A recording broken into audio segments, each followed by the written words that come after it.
Livro de Salmos, capítulo 33, vamos ler do verso 1 ao verso 3. Curva a sua cabeça aí onde você está, vamos orar. Pai, nós pedimos que nesse momento nada venha tirar o nosso foco.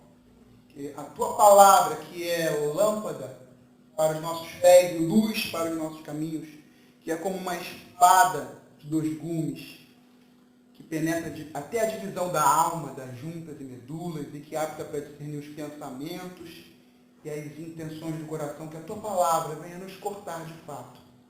Possamos ser, ó Deus, como barro na Tua mão, que Tu possas nos moldar, usando, ó Deus, o instrumento que Tu sempre utilizas, que é a Tua palavra. Faz de nós, Senhor, vasos melhores, vasos de honra. Não que a honra, ó Deus, e que aquilo que realmente sobressai seja nós os vasos, mas aquilo que o vaso comporta, aquilo que ele guarda. O tesouro que o Senhor depositou em nós, o Teu Espírito, o Teu amor, ó Deus, como Paulo disse. Senhor, como vasos que comportam um tesouro. Queremos ser esses vasos, Senhor. Queremos aprender contigo. Ó Deus, não queremos repetir práticas da velha aliança, mas, de fato, viver plenamente da Tua graça. É o que nós pedimos, Senhor, em nome de Jesus. Amém. Diz assim a palavra de Deus. Exultai, ó justos, no Senhor. Aos retos, fica bem louvá-lo. Celebrai o Senhor com harpa. Louvai-o com cânticos no saltério de 10 cordas. Versículo 3. Entoai novo cântico. Tangei com arte e com júbilo. Vou ler novamente o versículo 3. Entoai um novo cântico.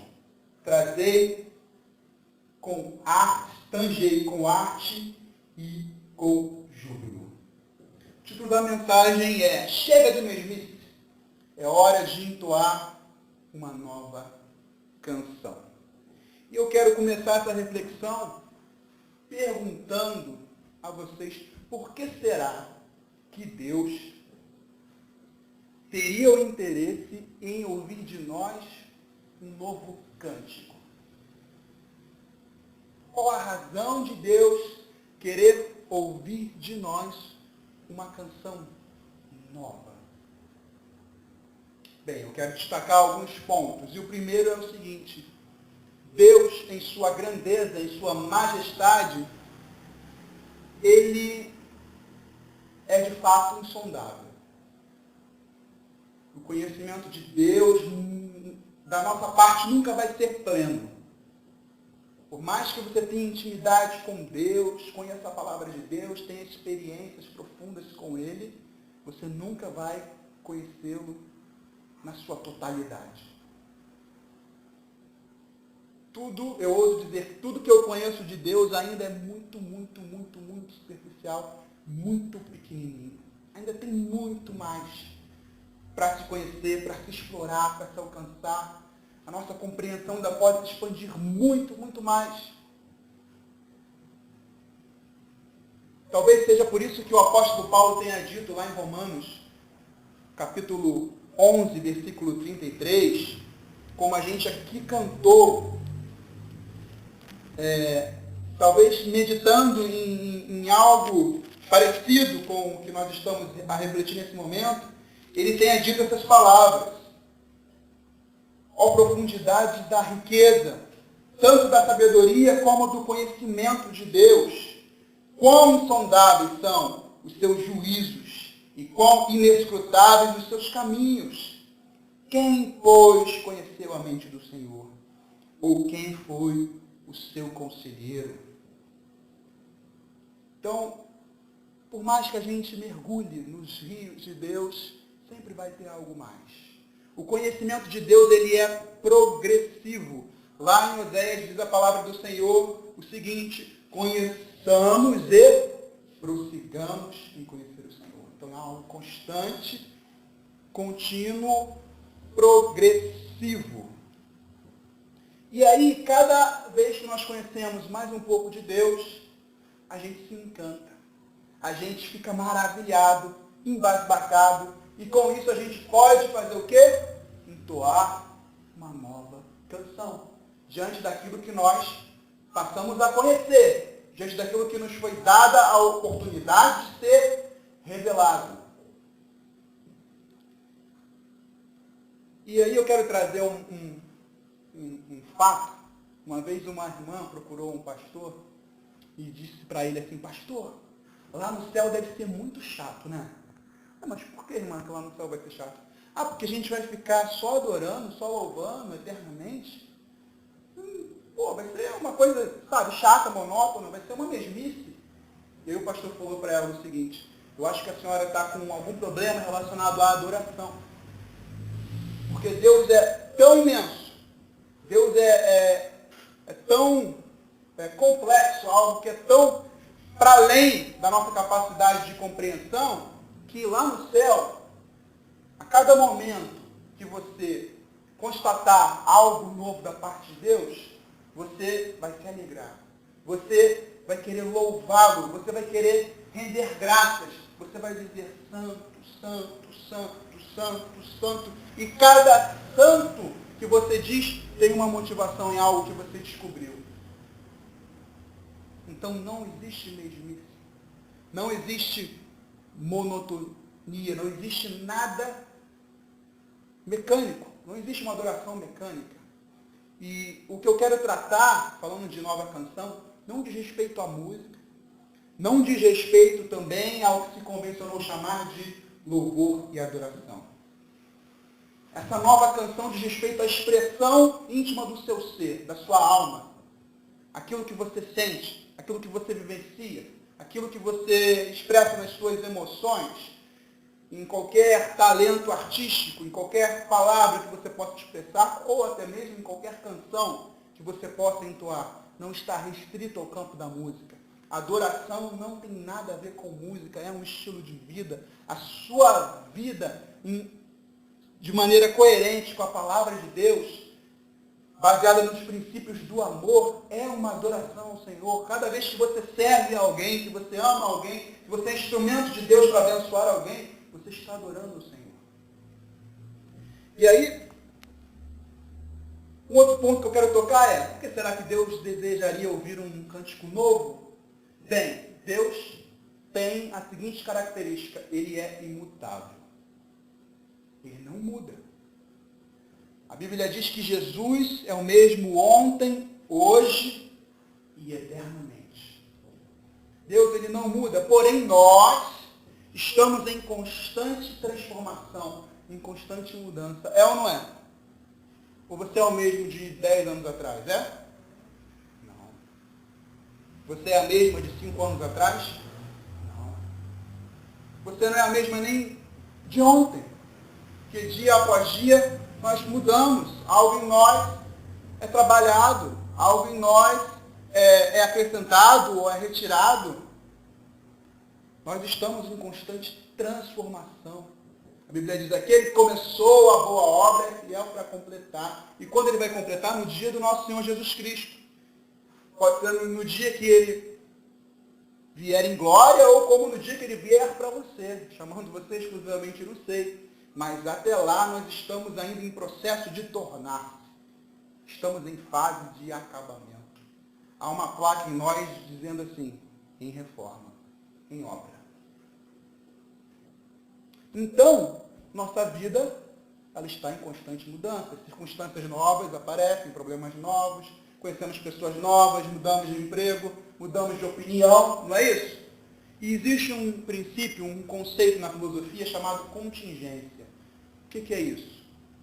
O que você é hoje não é o que você foi ontem, nem é o que você será amanhã.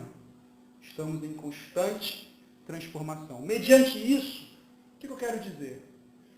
O seu cântico, a sua expressão de louvor a Deus, a sua confissão e expressão de fé em Deus deve estar atualizada com o seu momento de hoje, com o seu momento atual.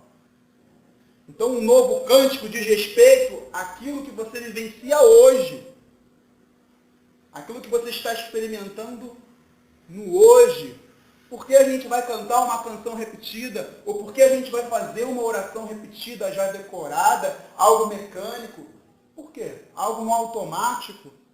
Se nós podemos abrir o nosso coração, rasgar o nosso coração diante de Deus, expressando a Ele o que nos incomoda hoje. Porque o que nos incomoda hoje não é o que nos incomodava lá atrás. Existem coisas novas acontecendo, o mundo mudou, nós mudamos, a nossa mentalidade mudou, a nossa visão de mundo mudou e o nosso cântico está ultrapassado. As nossas letras não dizem respeito à nossa realidade. E Deus está falando assim, eu quero um novo cântico. O que é que está acontecendo em você de novo? É óbvio que Ele sabe, é óbvio que Ele conhece o teu coração melhor do que ninguém. Mas Ele quer ouvir de você. Ele quer que você expresse o que está acontecendo contigo. O que está perturbando a tua alma? Expressa para mim num cântico. Seja num cântico de gratidão, de alegria, ou num cântico até mais melancólico, de tristeza, onde você rasga o seu coração, se derrama em lágrimas e coloca para Deus tudo aquilo que está te afligindo. Uma vez eu ouvi uma pessoa orar da seguinte forma, Senhor, que esses jovens eles nunca mudem, que eles permaneçam assim. E eu comigo, Senhor, não ouve essa oração não. Que eles mudem dia após dia e mudem para melhor. Como assim permanecer estagnado? Não pode. E existe uma passagem, eu quero que você vá comigo lá, a 2 Coríntios, capítulo 4, versículo 16, que corrobora com esse pensamento, que vai de encontro a esse pensamento, confirmando aquilo que eu estou dizendo, porque não pode ficar só nas minhas palavras, só na minha conjectura, na minha especulação. 2 Coríntios, capítulo 4, versículo 16, vai dizer assim, por isso, não desanimamos. Pelo contrário, mesmo que o nosso homem exterior se corrompa, contudo, o nosso homem interior se renova de dia em dia. Ou seja, então, cada dia que se passa, o seu homem interior é renovado. Ele é diferente. Ele se atualizou, ele evoluiu, ele progrediu. Assim como o pastor Bruno costuma dizer, né? Que a cada manhã Deus aperta a sua tecla F5, para quem não está familiarizado, a tecla F5 é uma tecla do teclado do computador que atualiza a página, que às vezes a página trava, né? Você aperta F5, ela inicia de novo. A cada manhã Deus aperta a sua tecla F5 e renova as suas misericórdias sobre nós, de modo que as suas misericórdias elas não têm fim. E elas são a causa de não sermos consumidos. Então, queridos, o nosso cântico novo diz respeito ao nosso presente. E pensando nisso, eu quero trazer para vocês uma informação. Saiu uma pesquisa da Universidade de Harvard, que é uma das mais bem conceituadas universidades do mundo, que dizia o seguinte, 47% do nosso tempo é gasto com pensamentos ligados ao passado, a lembranças, ou ao futuro, ligados ao futuro, referentes ao amanhã, o porvir.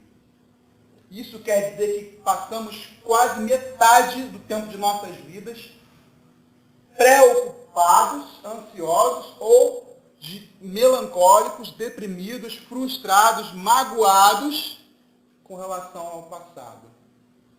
Né? Ansiosos, preocupados com relação ao futuro e frustrados, magoados, remoendo o passado. Quer dizer que metade do nosso tempo é mal aproveitado.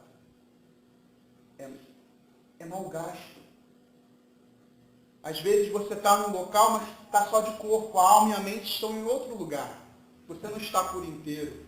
E aí você deixa de desfrutar de momentos bons que a vida te proporciona, com uma conversa sadia que você pode ter com um irmão da igreja, com um amigo do trabalho, com o seu vizinho, com um familiar, você que é pai com o seu filho, você que é filho com o seu pai, com a sua mãe, ou com a sua esposa, com o seu esposo, porque nós estamos com a mente lá na frente, no futuro, ou lá atrás, no passado. E aqui o presente a gente não vive, a gente não aproveita, a gente não desfruta do melhor da vida, das oportunidades, das coisas boas que a vida tem a nos oferecer. E aí nós não estamos plenamente no presente, no aqui e agora. Jesus disse, a cada dia basta o seu mal. O que ele está dizendo com isso? Viva cada dia da melhor maneira possível, como se fosse o último dia da sua vida. Mas isso não quer dizer que você vai viver de maneira leviana, de maneira imprudente, não. Você vai viver sabendo que, óbvio, há esperança no amanhã, mas ele não vindo, eu fiz o que eu pude fazer, o que esteve ao meu alcance. E aí, queridos, algumas pessoas, elas vivem cantando um cântico velho. Mas como que é isso, cantando um cântico velho? Você conhece aquele idoso, né? A vovó, o vovô, que está sempre repetindo aquela mesma história? Não tem isso? Tem ou não tem, gente? Tem ou não tem? Que você chega para ele sempre conta aquela história como se ele não tivesse te contado nunca. E você, eu já ouvi. Tá bom, vovó, a senhora já falou, essa história eu já conheço. Mas não, deixa eu te contar, você não sabe. Ela está sempre repetindo a mesma história. Alguns dizem, alguns teóricos da psicologia, que é, no caso do idoso, tentando não esquecer das memórias que ele tem lá de trás. Porque a amnésia do momento mais recente foi mais antigo. Então eu esqueço das coisas mais recentes, das coisas mais antigas, eu tenho mais dificuldade de esquecer, eu tenho uma memória mais forte. Né? Então eles estão sempre repetindo aquela história, aquela memória, para que eles não percam essa lembrança, não percam a sua identidade, a sua história. Mas é chato, né? É uma coisa repetitiva. E tem gente que está sempre cantando a mesma música. Eu me lembro uma vez que o primo da Merina, ele ganhou na época um CD do Latino e um sonzinho. E tinha aquela música Festa no AP. Nossa, parecia que ele ia furar aquele CD. Ele colocou aquela música umas 100 vezes naquele dia. E aí, o que acontece? A gente enjoa. Pô, não aguento mais ouvir essa música, só toca essa música. Já pensou se aqui na igreja todo dia a gente cantasse a mesma música? Haja paciência, né? Mas tem gente que vive cantando a mesma música, que vive repetindo a mesma história, que vive remoendo o passado. Sabe aquela pessoa que nunca conseguiu perdoar algo que alguém lhe fez? E toda vez que ela encontra uma pessoa nova, em vez de desfrutar de tudo que aquilo que uma nova relação pode lhe proporcionar, ela prefere continuar contando e reverberando aquela história, multiplicando aquela história, contando para quem ela pode o que aconteceu. Fulano me fez isso, mentiu para mim, fez isso e aquilo outro. E aí, quando ela tem a oportunidade de conhecer uma nova pessoa, ela vai e repete e conta, olha, fulano me fez isso e aquilo outro. E aí, quando ela revê um amigo, ela repete a história. E fica chato, está sempre cantando a mesma canção. Que bom que Deus não é como nós somos, né? Porque se ele fosse como eu ia tampar os ouvidos e falar, eu não aguento mais ouvir isso. Eu não aguento mais você murmurar, você revirar o passado, você ficar reclamando das mesmas coisas, você ficar se lamentando por aquilo que fizeram com você, que você não conseguiu fazer. Acabou, o passado já foi. Não tem como voltar lá atrás. Se tivesse a oportunidade de entrarmos numa máquina do tempo, que bom seria ir lá e consertar as besteiras que fizemos, e impedir com que algumas pessoas nos magoassem, beleza, mas não dá. Não volta mais. E o que nós temos hoje é o presente. O que nós vamos fazer com esse presente? Nós vamos desperdiçar também? Tem uma frase que eu coloquei no Facebook que diz o seguinte: quanto melhor você vive o presente, provavelmente melhor será o seu amanhã, o seu futuro. Quanto mais você aproveita o presente, investe no presente, possivelmente melhor será o teu amanhã. E dentro da psicologia tem uma linha de psicoterapia chamada Gestalt terapia, que tem um conceito interessante. É simples. É chamado de Gestalt inacabada. Gestalt é uma palavra que vem do alemão, que a gente pode traduzir como forma. Não tem uma tradução no português perfeita. A gente força a barra para dizer que é forma. O que é uma Gestalt inacabada? É uma situação que a gente não resolveu. É como uma frase que a gente não colocou o ponto final. Então, sabe, às vezes aquele familiar que morreu e que você não chorou o que devia chorar? Que foi tudo tão rápido que parece que a piscina não caiu? O luto ainda não foi elaborado? É uma Gestalt inacabada. E às vezes nós acumulamos Gestalts inacabadas.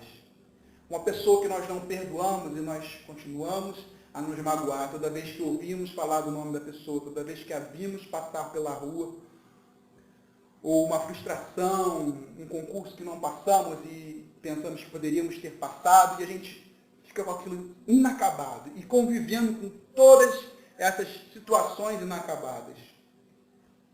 Isso é ruim. A gente precisa resolver essas coisas. Elas nos furtam a oportunidade de viver bem o aqui e agora, o presente.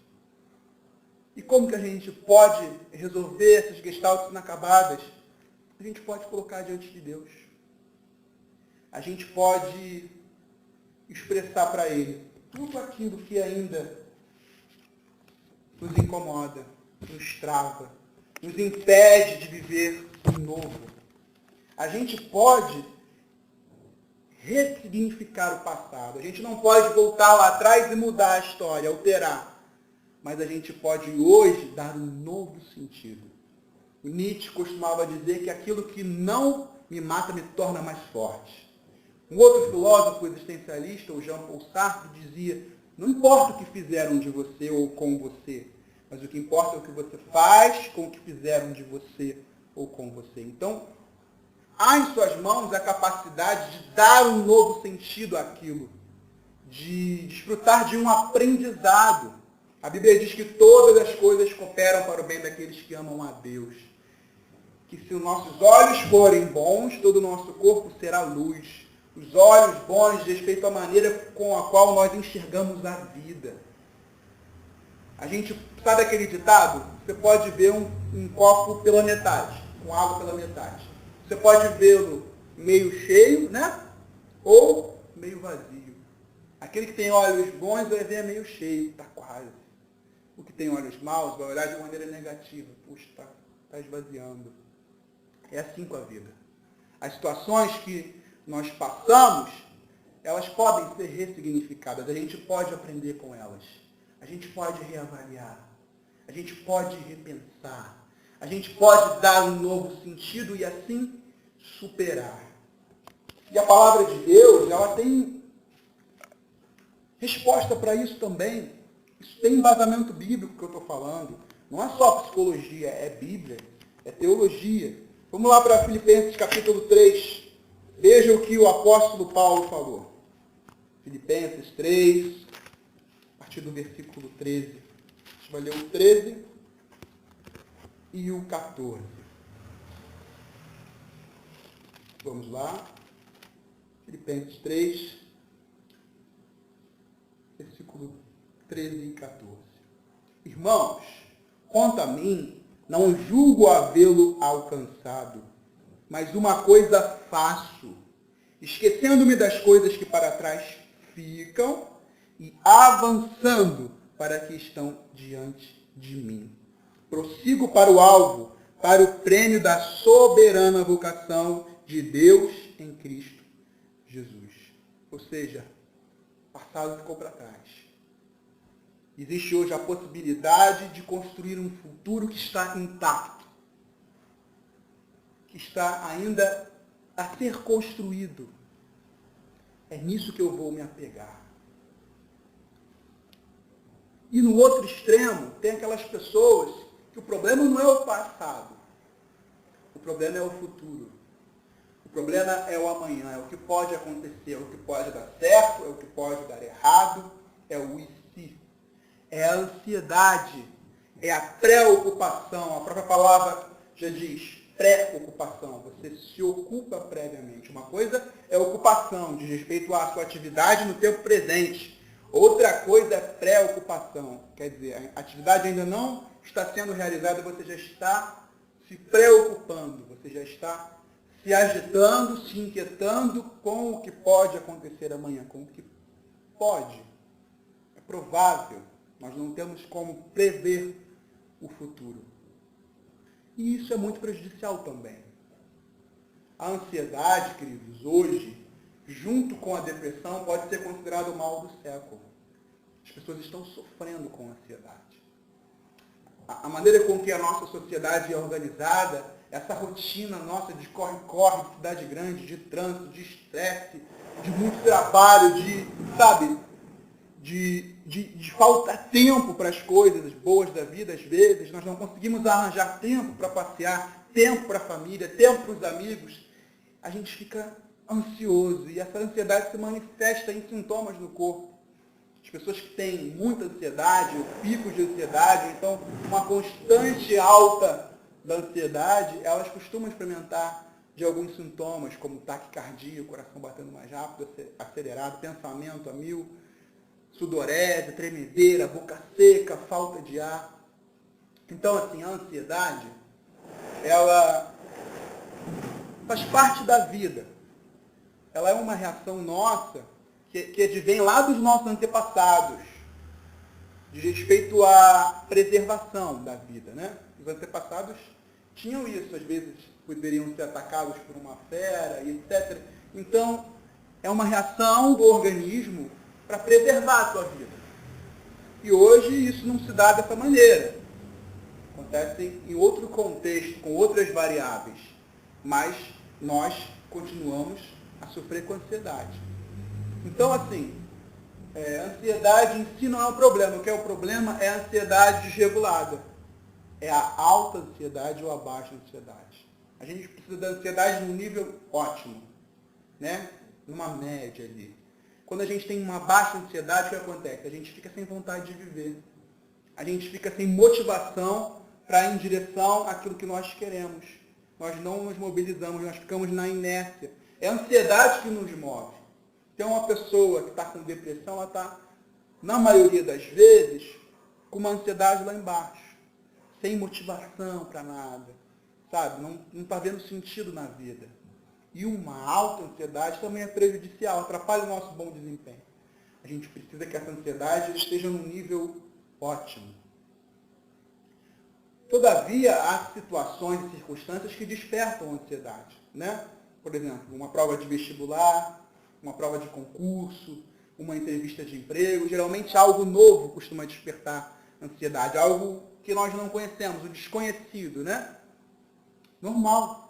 Há uma diferença entre ansiedade normal e ansiedade patológica ou patogênica. A ansiedade patológica, ela não tem um motivo, uma razão de ser. Ela vem. E aí é algo a ser trabalhado. É interessante que procure ajuda de um psicólogo, às vezes de um psiquiatra, para se tratar. Então, gente, a ansiedade, ela é normal. O problema é o que ela nos impede de fazer e como vamos lidar com a ansiedade. E pensando nisso, queridos, eu quero trazer aqui para a nossa reflexão 2 versículos. O primeiro é 1 Pedro 5,7, que diz: lançando sobre ele toda a vossa ansiedade, porque ele tem cuidado de vós. Esse ele é quem? É Cristo. Repara que o verbo lançando, ele está no gerúndio. Lançando, ou seja, uma ação a ser realizada, algo em aberto. Por quê? Porque esse lançando, esse lançar deve ser diário. Todos os dias nós devemos lançar sobre Cristo a nossa ansiedade. Todos os dias nós enfrentamos situações que provocam em nós a ansiedade, é ou não é? Então nós devemos lançar sobre ele. E quando eu percebo esse verbo lançar, a minha mente ela viaja. Ela imagina um atleta de arremesso de peso. Está chegando as Olimpíadas e dentro do atletismo, tem essa modalidade. Já viram? Arremesso de peso. Ele pega aquele peso, faz um esforço, né, descomunal para arremessar aquele peso o mais longe possível. Porque quem vence é quem consegue arremessar na maior distância. Assim como esse atleta arremessa o peso, a gente deve arremessar, lançar a nossa ansiedade. Só que a nossa ansiedade ela é lançada para um alvo. Esse alvo é Cristo, é a cruz de Cristo, onde nós lançamos o nosso medo, a nossa ansiedade. Tem um objetivo, ela se destina a Cristo. E como que a gente faz isso? Em oração. Entoando um cântico novo, coerente com a sua existência, com a sua percepção de mundo, com a sua experiência, a sua vivência do hoje. Então, Paulo vai falar lá em Filipenses ainda, no capítulo 4, mais ou menos o que eu estou querendo dizer. Veja só. Não andeis ansiosos de coisa alguma. Em tudo, porém, sejam conhecidas diante de Deus as vossas petições, pela oração e pela súplica, com ações de graças. E a paz de Deus, que excede todo entendimento, guardará o vosso coração, a vossa mente e a vossa mente em Jesus Cristo. Tem gente que vive uma espécie de repetição. Aquilo que algumas igrejas costumam chamar de maldição hereditária, na filosofia e na psicologia a gente chama de repetição. Só que nós não estamos fadados a repetir. Não somos obrigados. Não é algo que não possa mudar, que não possa ser alterado. Tem gente que, por exemplo, é a terceira geração da família que não consegue terminar um curso superior. Ou é a terceira geração da família que não consegue ficar casado por muito tempo. E aí as pessoas pensam logo, poxa, isso é uma maldição hereditária. Não é, é uma repetição, é um padrão que você aprendeu, que a sua família foi reproduzindo, que foi repetindo. Tem famílias que a mãe costuma não dar muita atenção aos filhos. E aí os filhos nascem com a falta de atenção da mãe. E aí os filhos crescem, as filhas crescem, casam, têm seus filhos e não dão atenção a eles. E aí a nova geração de filhas cresce, casa, tem filhos e também não dá atenção aos filhos. O que eu quero trazer é o seguinte: se você identifica na tua vida alguma repetição, por que é que você precisa levar isso adiante? Precisa reproduzir, precisa continuar essa repetição. Deus te deu ferramentas para que você quebre esse ciclo. Para que você não repita. Para que você faça diferente. Para que você se abra ao novo. Você não precisa cantar a mesma canção das gerações passadas, que soa repetitivo, que é um fardo, que é enfadonho, que é incoerente, que lhe faz mal. Você não precisa reproduzir esse discurso, você não precisa reproduzir esta canção. Deus te dá hoje a possibilidade de entoar um cântico novo, de escrever uma história diferente, de não reproduzir os padrões. Você não é refém do passado, também não é refém do futuro. A expectativa que eu nutro hoje, diante do meu futuro, ela não está baseada na desconfiança, não está baseada na insegurança quanto ao amanhã, mas está baseada na fé alicerçada. E essa fé é uma palavra que vem do grego pistis, que significa confiança. Então ela está embasada, ela está arraigada na confiança que eu nutro em Deus, nas suas promessas, naquilo que Ele fez e fará por mim, porque Ele é fiel. Ele não mente, Ele não muda. Fiel é aquele que faz a promessa. Ele não é filho do homem para mentir, nem para se arrepender. Como eu disse anteriormente e repito, aquele que começou a boa obra é fiel para completá-la, para cumpri-la. Ele já está no meu amanhã. Ele já chegou lá. E eu não preciso ficar me descabelando. Eu não preciso ficar comendo as unhas, porque eu sei em quem eu tenho crido. A gente não canta aqui? Tudo está seguro em tuas mãos. Tudo, queridos, tudo está seguro nas mãos do Criador, do nosso Pai. Então, gente, para fechar aqui, a gente não tem que ficar cantando um cântico ultrapassado, incoerente, repetitivo. E como que tem gente por aí cantando cânticos repetitivos, querendo viver como se estivesse na velha aliança? Paulo fala que, mediante a construção de um novo pacto, de uma nova aliança, a anterior se torna antiquada, obsoleta, ou seja, não vale mais.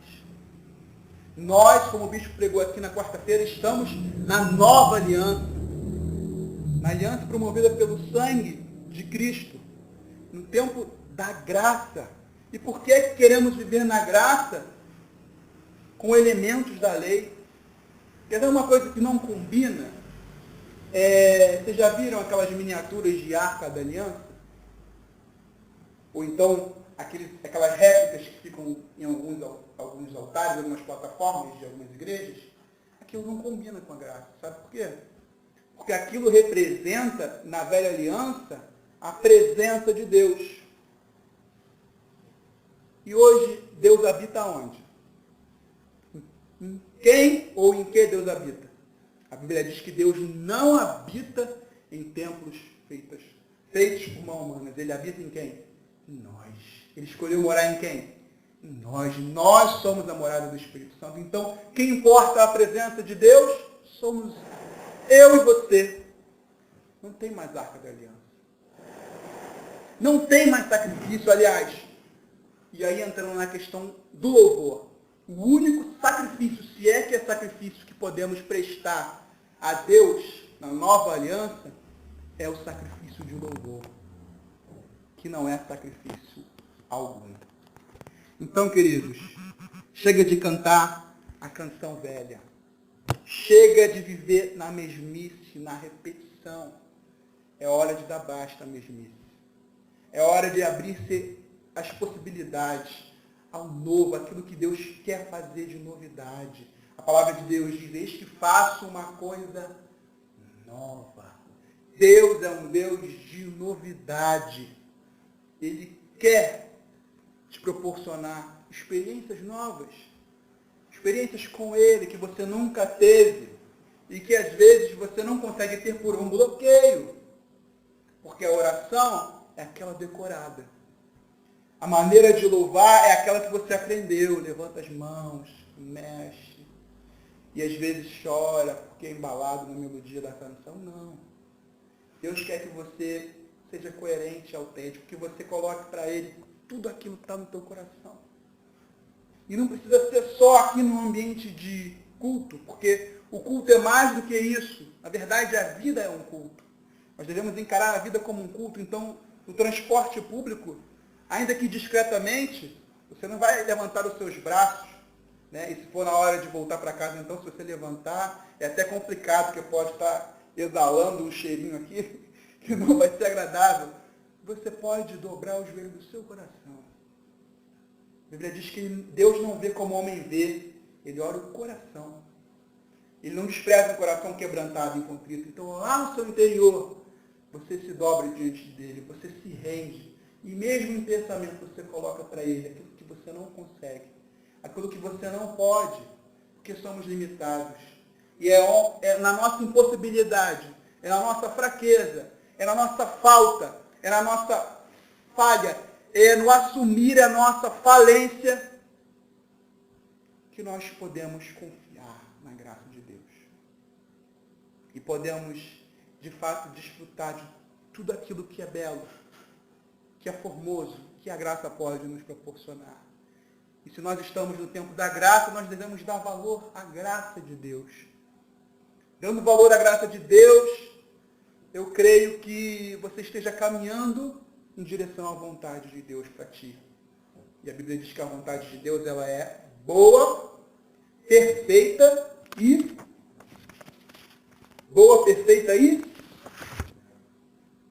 agradável. Então, um novo cântico que você vai entoar hoje, a partir de hoje, vai expressar quem você é de fato. Talvez por esse motivo a gente tenha tanta dificuldade de lidar com a alma e de lidar com as coisas ligadas às artes, né, no meio cristão. Aqui na Reina não, a gente não está de mal com a cultura. A gente fez as pazes com a cultura. A gente enxerga na cultura Deus, nas suas entrelinhas, nas composições artísticas, nas pinturas, nas poesias, em tudo aquilo que é expressão humana nós podemos enxergar Deus. Hoje você pode entoar uma nova canção. Hoje você pode abrir mão daquela música velha, daquela música chata, repetitiva, e pode cantar uma música nova. E essa canção nova, ela é uma metáfora de como você vai se posicionar diante as situações, diante do mundo que aí está, diante das circunstâncias, das adversidades que você vai enfrentar, de como você vai se posicionar perante a vida. Eu quero te convidar a se colocar de pé. Vamos nesse momento, separar um momento de oração.